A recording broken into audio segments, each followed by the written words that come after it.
1h30. Et c'est donc Crime Story, les rendez-vous d'Alfred Hitchcock racontés par Serge Sauvion. Aujourd'hui, l'organisation Tyburn de Donald Olson.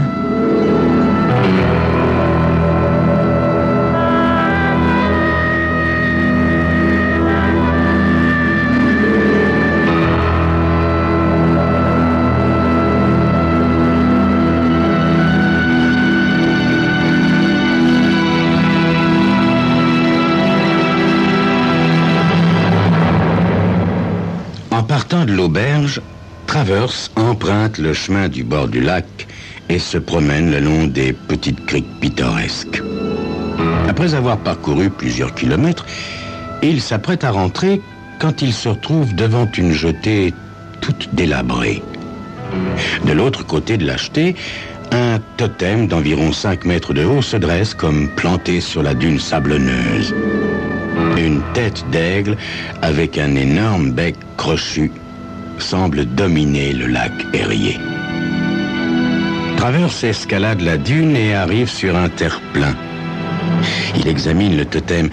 En se baissant, il déchiffre à la base, grossièrement taillée dans le bois, l'inscription « Érigée par les juniors », suivie d'une date illisible et d'une série d'initiales. Lorsque ses yeux tombent sur les lettres M-A-T, son cœur se met à battre. Il tourne la tête en direction des collines boisées et, à ce moment-là, il voit le château pour la première fois. Celui-ci domine une magnifique forêt de pins. Avec un peu d'imagination, ce décor féerique et austère pourrait sortir tout droit d'un conte d'Andersen. Après avoir suivi une route en méandre, toute bordée de buissons de myrtilles et de jacinthes sauvages, il s'approche suffisamment et aperçoit le balcon au 2e étage, complètement délabré. Il s'arrête un moment pour admirer la vue qui s'étend au loin. Le lac, assombri par les nuages, vire au gris dans un moutonnement de vagues. Ce paysage, plutôt triste et désolé, lui procure un sentiment de frayeur et d'angoisse qui le fait frissonner. Il éprouve tout à coup un violent désir de retrouver au plus vite la chaleur et l'atmosphère de l'auberge. Mais ses initiales... Au moment où il se retourne pour essayer de repérer les collines boisées, il aperçoit un visage dans l'encadrement d'une des fenêtres. Le vieil homme qui tient l'auberge lui avait dit que personne n'habitait le château depuis des années. Travers est brusquement saisi par la peur et s'apprête à s'enfuir lorsqu'une voix, autoritaire mais cordiale, l'interpelle de la fenêtre. Probablement, l'endroit est à vendre et il lui semble déceler dans le ton de son interlocuteur comme un appel d'offres. Travers jouera donc le rôle d'un acheteur éventuel. L'homme qui vient à sa rencontre est bien plus jeune que Travers, qui, lui, a 71 ans. Il a les traits minces, les cheveux coupés en brosse et paraît doté d'une grande force physique. Ses yeux gris pâles sont dénués de toute expression. Il porte une espèce d'uniforme qui ressemble à une tenue de chef scout, rehaussée par un foulard vert, retenu par un médaillon en argent, lequel contraste curieusement par son élégance. Travers s'excuse d'être sur son territoire, mais l'homme, d'un geste cordial, le rassure et lui fait une petite courbette. Vous êtes bien l'un des gars que nous attendons. À propos, je m'appelle Masterson et je vous souhaite la bienvenue au camp Timberlake. Travers devine tout de suite qu'il est censé être au courant de tout ce dont Masterson parle et que ce dernier attend la réponse appropriée, comme s'il s'agissait d'un mot de passe. Travers se sent mal à l'aise. Il cherche un moyen de se dérober, de s'enfuir de là au plus vite. Mais ses initiales gravées sur le totem l'obsèdent. « Habitez-vous ici, monsieur ?»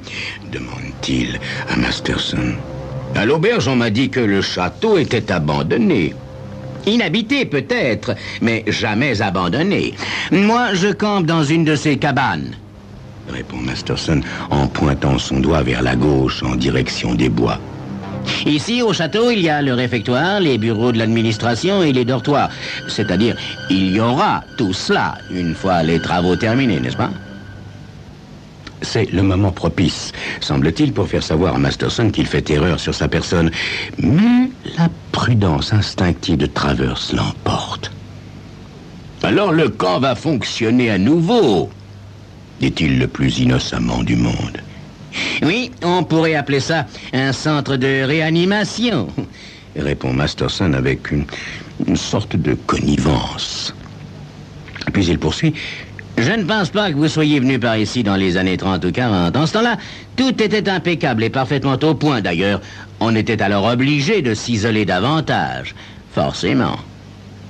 À chaque phrase de Masterson, Travers a droit à un sourire, comme si celui-ci, jugeant la discrétion de Travers stupidement obstiné, voulait l'inciter à s'en départir.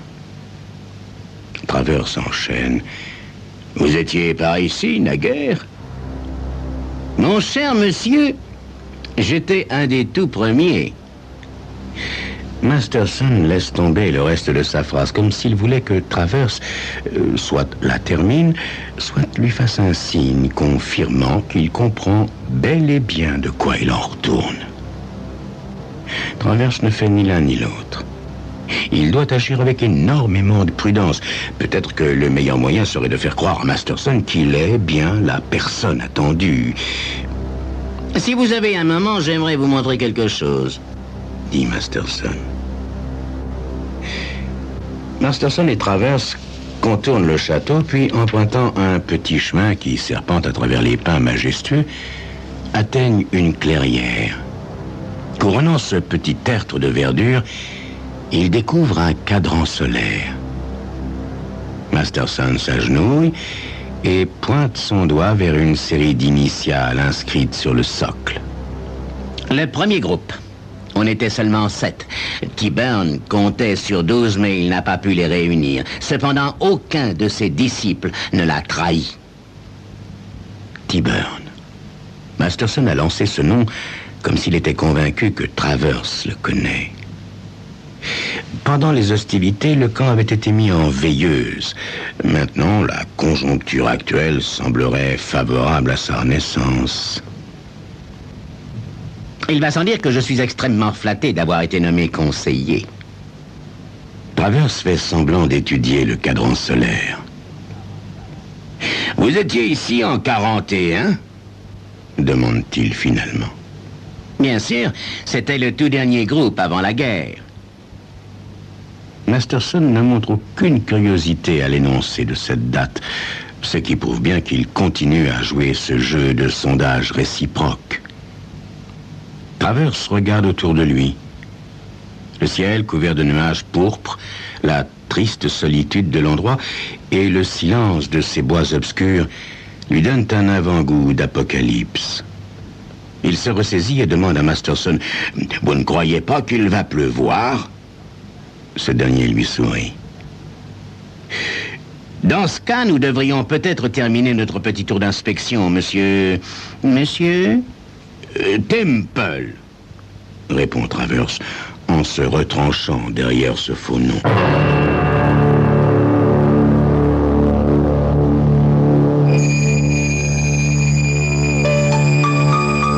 Mais pourquoi un faux nom? Et pourquoi ces initiales M.A.T. font-elles battre le cœur du vieil homme? Quelle est cette organisation? C'est ce que vous saurez dans quelques instants.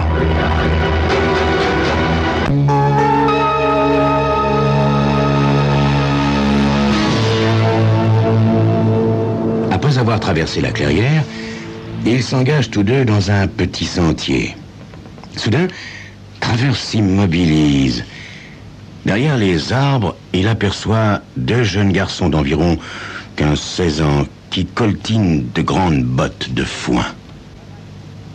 Masterson le pousse du coude. Il travaille sur le champ de tir. Dans le temps, le maniement des armes à feu était une des disciplines primordiales. Maintenant, naturellement, tout cela est dépassé. Un de nos amis de Chicago a dépensé une petite fortune pour de l'équipement électronique. Nous aurons 3 techniciens en explosifs et 2 maîtres de karaté japonais. Si tous nos amis respectent leurs engagements, nos effectifs seront au complet mi-juillet. À cette dernière phrase, Masterson ajoute une petite courbette à l'intention de Travers. Il est évident que Masterson croit avoir affaire à un de ses amis. À l'autre bout de la plage, un court de tennis délabré au grillage tout recouvert de lierre laisse pousser les mauvaises herbes sur son terrain craquelé. Travers, rêveur, se demande: serait-ce possible? Oh, Marc, mon petit Marc, pourquoi est-ce que je me sens si proche de toi en cet endroit? Es-tu vraiment venu ici? Jouais-tu au tennis sur ce même court, dans le temps, par un beau jour d'été? Ces initiales gravées sur le totem, sont-elles bien les tiennes? Marc était encore tout bébé quand Travers avait divorcé d'avec Marianne. Il quitta alors les USA pour Santiago du Chili. En ce temps-là, il recevait parfois des lettres d'amis l'informant que Marc, au fil des années, devenait de plus en plus dissipé. Il était bien évident que Marianne ne pouvait plus le tenir. Marc faisait les 400 coups. Niant les faits, celle-ci ne daigna même pas lui répondre lorsqu'il avait proposé qu'elle lui envoie l'enfant au Chili. Les dernières nouvelles qu'il reçut émanaient de l'avocat de Marianne. Il lui annonçait qu'elle était morte accidentellement et que son jeune garçon travaillait dans une sorte de camp en bordure du lac Erie. Sur ce, Travers eut une dépression nerveuse et sa convalescence entrecoupée par un infarctus fut pénible et extrêmement longue. Par la suite, il entreprit des recherches poussées pour retrouver son fils, mais celles-ci furent infructueuses. Je regrette de ne pas pouvoir vous faire visiter les dortoirs. Masterson a dû répéter cette phrase plusieurs fois, car lorsque Travers reprend ses esprits, il se met à rire tout en le guidant en direction du lac. L'eau n'est pas très agréable à regarder. Elle paraît sale et limoneuse et donne l'impression d'être glaciale. Travers frissonne. Le décor hostile semble se resserrer autour de lui. Les nuages lourds.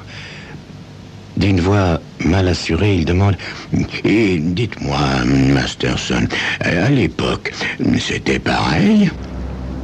La réponse de Masterson s'incruste dans son esprit. La même chose? On ne peut pas dire, non. Avant, c'était plus prestigieux, plus exaltant. De nos jours, on est scientifique, tout est dans la spécialisation. Le cerveau prime sur les muscles. Masterson consulte sa montre et enchaîne sur un ton qui se veut plus cordial. J'ai l'impression, mon cher Temple, que vous êtes un peu déçu. Travers secoue la tête. Il serre les poings au fond de ses poches. Non, non, tout au contraire, cela m'a beaucoup impressionné.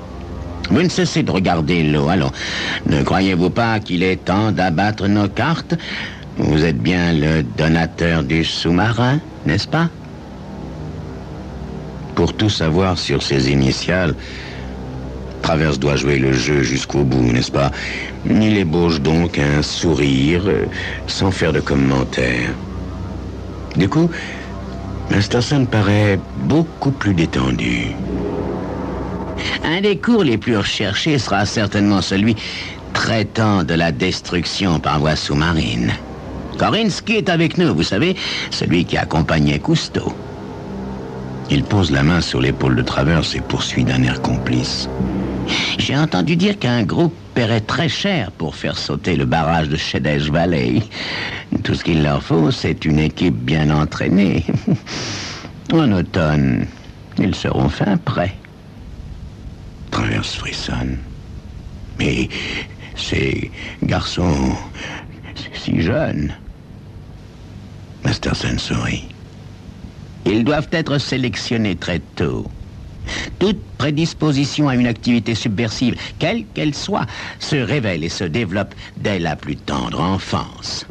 Il s'agit de façonner, d'éduquer et de mettre en valeur les mauvais penchants de ces renégats de la société. Voilà l'objectif de l'organisation T-Burn. Elle fait même preuve d'humanitarisme quand je pense que ces incorrigibles sont soit enfermés dans des asiles, soit achetés en prison. Il est vraiment dommage que l'expérimentation T-Burn ne soit pas reconnue d'utilité publique. Avez-vous connu T-Burn personnellement, Monsieur Masterson? Le visage de Masterson s'éclaire subitement.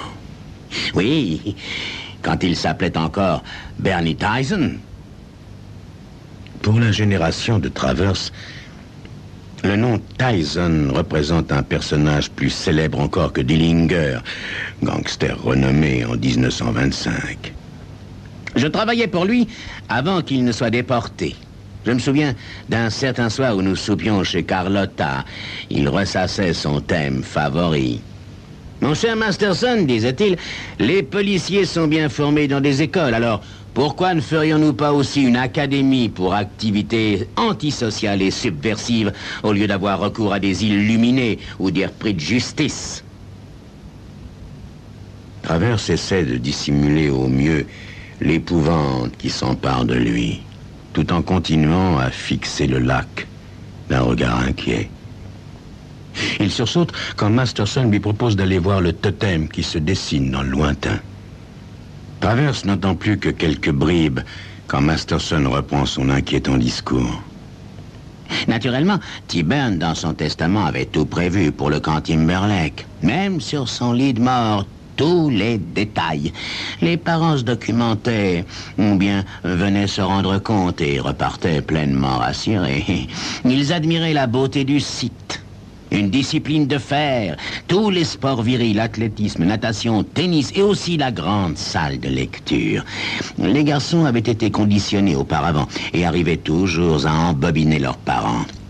Beaucoup d'entre eux avaient fréquenté des écoles de redressement et étaient ravis de pouvoir ici donner libre cours à leurs mauvais penchants.